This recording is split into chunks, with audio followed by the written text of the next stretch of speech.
சென்னையில் வாக்குப்பதிவு குறைந்ததற்கு சென்னை மக்களின் தேர்தல் பங்களிப்பு ஆர்வத்தின் தோல்விதான் காரணம் என்று சென்னை மாவட்ட தேர்தல் அலுவலர் ராதாகிருஷ்ணன் தெரிவித்துள்ளார்.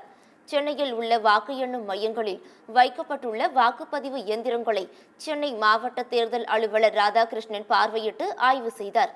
அப்போது செய்தியாளர்களுக்கு பேட்டியளித்த அவர், சென்னையில் உள்ள வாக்கு எண்ணும் மையங்களுக்கு 4 அடுக்கு பாதுகாப்பு போடப்பட்டுள்ளதாக தெரிவித்தார்.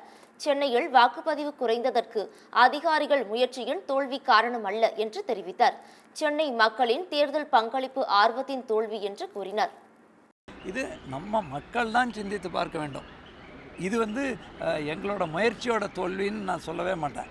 இது மக்கள் பங்களிப்பில் இருக்கிற ஆர்வத்தின் தோல்வி. ஸோ தயவு செய்துங்க, வரும் தேர்தலையாவது நம்ம பேர் வாக்காளர் பட்டியலில் இருக்கா, நம்ம பூத் எங்கே, அப்புறம் பேர் உள்ள ஒரு 40 விழுக்காடு பேர் வரல, அதுதான் முக்கியமான செய்தி.